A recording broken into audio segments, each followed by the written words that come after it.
레위기 4장. 주님께서 모세에게 말씀하셨다. 너는 이스라엘 자손에게 다음과 같이 일러라. 어떤 사람이 실수로 잘못을 저질러 나 주가 하지 말라고 명한 것을 하나라도 어겼으면 다음과 같이 하여야 한다. 특히 기름 부음을 받고 임명받은 제사장이 죄를 지어서 그 벌이 백성에게 돌아가게 되었을 경우에 그 제사장이 지은 죄를 용서받으려면 소떼 가운데서 흠없는 수송아지 한 마리를 골라 속죄 제물로 주에게 바쳐야 한다. 그는 그 수송아지를 주 앞, 곧 회막 어귀로 끌고 가서 그 수송아지의 머리 위에 손을 얹은 다음에 주 앞에서 그 송아지를 잡아야 한다. 그리고 기름 부음을 받고 임명받은 제사장이 그 수송아지의 피를 얼마 받아서 그것을 회막 안으로 가지고 들어가서 제사장이 직접 손가락으로 피를 찍어 주 앞, 곧 성소에 친 휘장 앞에서 7번 뿌려야 한다. 제사장은 또 그 피의 얼마를 회막 안, 주 앞에 있는 분향단 뿔에 돌아가면서 두루 바르고 나머지 수송아지의 피는 모두 회막 어귀에 있는 번제단 밑바닥에 쏟아야 한다. 그런 다음에 그는 속죄 제물로 바친 그 수송아지에서 기름기를 모두 떼어내야 한다. 떼어낼 기름기는 내장 전체를 덮고 있는 기름기와 내장 각 부분에 붙어 있는 모든 기름기와 두 콩팥과 거기에 덮여 있는 허리깨의 기름기와 콩팥을 떼어낼 때에 함께 떼어낸 간을 덮고 있는 껍질이다. 마치 화목제물이 된 소에게서 기름기를 떼어낼 때와 같이 그렇게 떼어내어 제사장이 직접 그것들을 번제단 위에 올려놓고 불살라야 한다. 수송아지의 가죽과 모든 살코기와 그 수송아지의 머리와 다리와 내장과 똥과 그 수송아지에게서 나온 것은 모두 진 바깥 정결한 곳 곧 재 버리는 곳으로 가져가서 잿더미 위에 장작을 지피고 그 위에 올려놓고 불살라야 한다.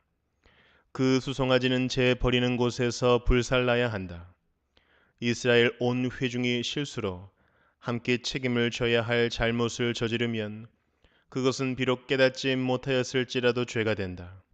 나 주가 하지 말라고 명한 모든 것을 하나라도 어겨서 벌을 받게 되면 그들이 지은 죄를 그들 스스로가 깨닫는 대로 곧바로 총회는 소떼 가운데서 수송아지 한 마리를 골라 속죄 제물로 바쳐야 한다.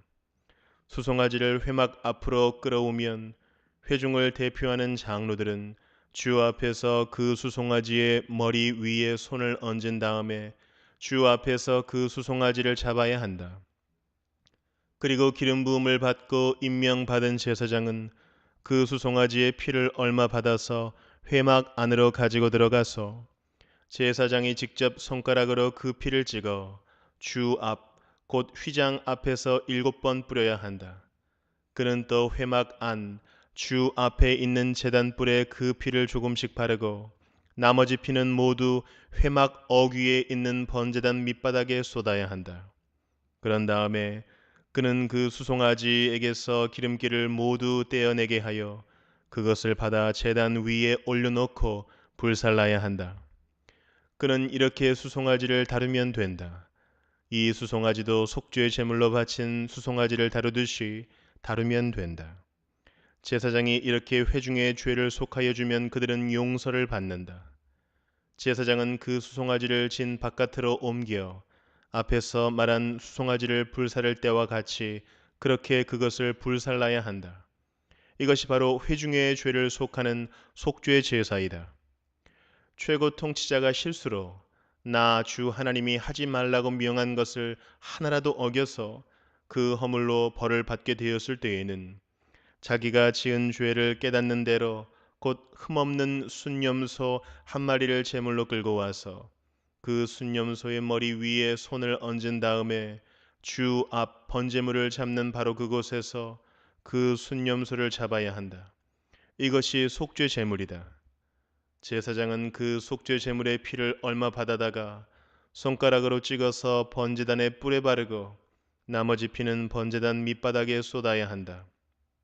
그런 다음에 그는 화목제물의 기름기를 다루듯이 순념소의 기름기를 제단 위에 올려놓고 모두 불살라야 한다. 이렇게 하여 제사장이 그 통치자가 지은 죄를 속하여 주면 그 통치자는 용서를 받는다. 일반 평민 가운데서 한 사람이 실수로 나 주가 하지 말라고 명한 것 가운데서 하나를 어겨서 그 허물로 벌을 받게 되면 그는 자기가 지은 죄를 깨닫는 대로 곧 자신이 지은 죄를 속하려고 흠없는 암염소 한 마리를 제물로 끌고 와서 그 속죄 제물의 머리 위에 손을 얹은 다음에 번제물을 잡는 바로 그곳에서 그 속죄 제물을 잡아야 한다. 그러면 제사장은 그 제물의 피를 얼마 받아다가 손가락으로 찍어서 번제단의 뿔에 바르고 나머지 피는 모두 제단 밑바닥에 쏟아야 한다. 제물을 가져온 사람이 화목 제물의 기름기를 떼어내듯이 기름기를 모두 떼어내면 제사장은 그것을 받아 제단에 올려놓고 나 주가 그 향기를 맡고 기뻐하도록 불살라야 한다. 이렇게 하여 제사장이 제물을 가져온 사람의 죄를 속하여 주면 그는 용서를 받는다. 평민이 속죄 제사 제물로 양을 가져오려면 그는 흠없는 암컷을 가져와서 그 속죄 제물의 머리 위에 손을 얹은 다음에 번제물을 잡는 바로 그곳에서 그 암양을 잡아서 속죄 제물로 삼아야 한다. 그러면 제사장은 그 속죄 제물의 피를 얼마 받아다가 손가락으로 찍어서 번제단의 뿔에 바르고 나머지 피는 모두 제단 밑바닥에 쏟아야 한다. 제물을 가져온 사람이 화목 제사의 제물에서 양의 기름기를 떼어 가져오듯이 기름기를 모두 떼어 가져오면 제사장은 그 기름기를 받아서 제단 위, 나 주에게 살라 바치는 제물 위에 올려놓고 불살라야 한다. 이렇게 하여 제사장이 제물을 가져온 사람의 죄를 속하여 주면 그는 용서를 받는다. 시편 1편. 복 있는 사람은 악인의 궤를 따르지 아니하며 죄인의 길에 서지 아니하며 오만한 자의 자리에 앉지 아니하며 오로지 주님의 율법을 즐거워하며 밤낮으로 율법을 묵상하는 사람이다. 그는 시냇가에 심은 나무가 철 따라 열매를 맺으며 그 잎이 시들지 아니함 같으니 하는 일마다 잘 될 것이다. 그러나 악인은 그렇지 않으니 한낮 바람에 흩날리는 쭉정이와 같다. 그러므로 악인은 심판받을 때에 몸을 가누지 못하며 죄인은 의인의 모임에 참여하지 못한다. 그렇다. 의인의 길은 주님께서 인정하시지만 악인의 길은 망할 것이다. 시편 2편. 어찌하여 뭇나라가 술렁거리며 어찌하여 뭇 민족이 헛된 일을 꾸미는가? 어찌하여 세상의 임금들이 전선을 펼치고 어찌하여 통치자들이 음모를 함께 꾸며 주님을 거역하고 주님과 그의 기름 부음 받은 이를 거역하면서 이르기를 이 족쇄를 벗어던지자 이 사슬을 끊어버리자 하는가? 하늘 보좌에 앉으신 이가 웃으신다. 내 주님께서 그들을 비웃으신다. 마침내 주님께서 분을 내고 진노하셔서 그들에게 호령하시며 이르시기를 내가 나의 거룩한 산 시온산에 나의 왕을 세웠다 하신다. 나 이제 주님께서 내리신 칙령을 선포한다. 주님께서 나에게 이르시기를 너는 내 아들 내가 오늘 너를 낳았다. 내게 청하여라 문나라를 유산으로 주겠다. 땅 이 끝에서 저 끝까지 너의 소유가 되게 하겠다. 내가 그들을 철퇴로 부수며 질그릇 부수듯이 부술 것이다 하셨다. 그러므로 이제 왕들아 지혜롭게 행동하여라. 세상의 통치자들아 경고하는 이 말을 받아들여라. 두려운 마음으로 주님을 섬기고 떨리는 마음으로 주님을 찬양하여라. 그의 아들에게 입맞추어라. 그렇지 않으면 그가 진노하실 것이니 너희가 걸어가는 그 길에서 망할 것이다. 그의 진노하심이 지체 없이 너희에게 이를 것이다. 주님께로 피신하는 사람은 모두 복을 받을 것이다. 잠언 19장. 거짓말을 하며 미련하게 사는 사람보다는 가난해도 흠없이 사는 사람이 낫다. 지식이 없는 열심은 좋은 것이라 할 수 없고 너무 서둘러도 발을 헛디딘다. 사람은 미련해서 스스로 길을 잘못 들고도 마음속으로 주님을 원망한다. 재물은 친구를 많이 모으나 궁핍하면 친구도 떠난다. 거짓 증인은 벌을 피할 수 없고 거짓말을 하는 사람도 벌을 피할 길이 없다. 너그럽게 주는 사람에게는 은혜 입기를 원하는 사람이 많고 선물을 잘 주는 사람에게는 모두가 친구이다. 가난하면 친척도 그를 싫어하는데 하물며 친구가 그를 멀리하지 않겠느냐. 뒤따라가며 말을 붙이려 하여도 아무런 소용이 없다. 지혜를 얻는 사람은 자기 영혼을 사랑하고 명철을 지키는 사람은 복을 얻는다. 거짓 증인은 벌을 피할 수 없고 거짓말을 하는 사람은 망하고 만다. 미련한 사람이 사치스럽게 사는 것도 마땅하지 않은데 하물며 종이 고관들을 다스리는 것이랴. 노하기를 더디하는 것은 사람의 슬기요 허물을 덮어주는 것은 그의 영광이다. 왕의 분노는 사자가 소리 지르는 것과 같고 그의 은혜는 풀 위에 내리는 이슬과 같다. 미련한 아들은 아버지에게 파멸을 가져다 주고 다투기를 잘하는 아내는 새는 천장에서 떨어지는 물과 같다. 집과 재물은 조상에게서 물려받은 유산이지만 슬기로운 아내는 주님께서 주신다. 게으른 사람은 깊은 잠에 빠지고 나태한 사람은 굶주릴 것이다. 계명을 지키는 사람은 제 목숨을 지키지만 자기 행실을 주의하지 않는 사람은 죽는다. 가난한 사람에게 은혜를 베푸는 것은 주님께 구워드리는 것이니 주님께서 그 선행을 넉넉하게 갚아주신다. 내 아들을 훈계하여라. 그래야 희망이 있다. 그러나 그를 죽일 생각은 품지 말아야 한다. 성격이 불같은 사람은 벌을 받는다. 내가 그를 구하여 준다고 해도 그때뿐 구하여 줄 일이 또 생길 것이다. 골로새서 2장. 여러분과 라오디게아에 있는 사람들과 그 밖에 내 얼굴을 직접 보지 못한 사람들을 위하여 내가 얼마나 애쓰고 있는지 여러분이 알기를 바랍니다. 내가 이렇게 하는 것은 여러분 모두가 사랑으로 결속되어 마음의 격려를 받고 깨달음에서 생기는 충만한 확신의 모든 풍요에 이르고 하나님의 비밀인 그리스도를 온전히 알게 하려는 것입니다. 그리스도 안에는 모든 지혜와 지식의 보화가 감추어져 있습니다.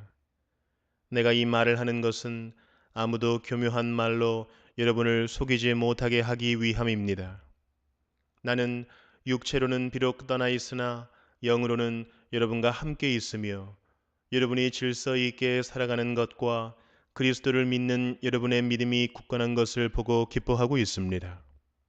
그러므로 여러분이 그리스도 예수를 주님으로 받아들였으니 그분 안에서 살아가십시오. 여러분은 그분 안에 뿌리를 받고 세우심을 입어서 가르침을 받은 대로 믿음을 굳게 하여 감사의 마음이 넘치게 하십시오. 누가 철학이나 헛된 속임수로 여러분을 노획물로 삼을까 조심하십시오. 그런 것은 사람들의 전통과 세상의 유치한 원리를 따라 하는 것이요 그리스도를 따라 하는 것이 아닙니다. 그리스도 안에 온갖 충만한 신성이 몸이 되어 머물고 계십니다. 여러분도 그분 안에서 충만함을 받았습니다. 그리스도는 모든 통치와 권세의 머리이십니다. 그분 안에서 여러분도 손으로 행하지 않은 할례, 곧 육신의 몸을 벗어버리는 그리스도의 할례를 받았습니다. 여러분은 세례로 그리스도와 함께 묻혔고 또한 그분을 죽은 사람들 가운데서 살리신 하나님의 능력을 믿는 믿음으로 그리스도 안에서 그리스도와 함께 살아났습니다. 또 여러분은 죄를 지은 것과 육신이 할례를 받지 않은 것 때문에 죽었으나 하나님께서는 여러분을 그리스도와 함께 살리시고 우리의 모든 죄를 용서하여 주셨습니다. 하나님께서는 우리에게 불리한 조문들이 들어있는 빈문서를 지워버리시고 그것을 십자가에 못 박으셔서 우리 가운데서 제거해 버리셨습니다. 그리고 모든 통치자들과 권력자들의 무장을 해제시키시고 그들을 그리스도의 개선 행진의 포로로 내세우셔서 무사람의 구경거리로 삼으셨습니다. 그러므로 먹고 마시는 일이나 명절이나 초승달 축제나 안식일 문제로 아무도 여러분을 심판하지 못하게 하십시오. 이런 것은 장차 올 것들의 그림자일 뿐이요 그 실체는 그리스도에게 있습니다. 아무도 겸손과 천사 숭배를 주장하면서 여러분을 비방하지 못하게 하십시오. 그런 자는 자기가 본 환상에 도취되어 있고 육신의 생각으로 터무니없이 교만을 부립니다. 그는 머리에 붙어 있지 않습니다. 온 몸은 머리이신 그리스도로부터 각 마디와 힘줄을 통하여 영향을 공급받고 서로 연결되어서 하나님께서 자라게 하시는 대로 자라나는 것입니다. 여러분은 그리스도와 함께 죽어서 세상의 유치한 원리에서 떠났는데 어찌하여 아직도 이 세상에 속하여 사는 것과 같이 규정에 얽매여 있습니까?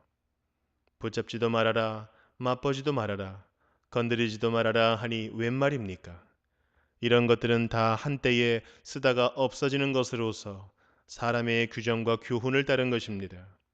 이런 것들은 꾸며낸 경건과 겸손과 몸을 학대하는 데는 지혜를 나타내 보이지만 육체의 욕망을 억제하는 데는 아무런 유익이 없습니다.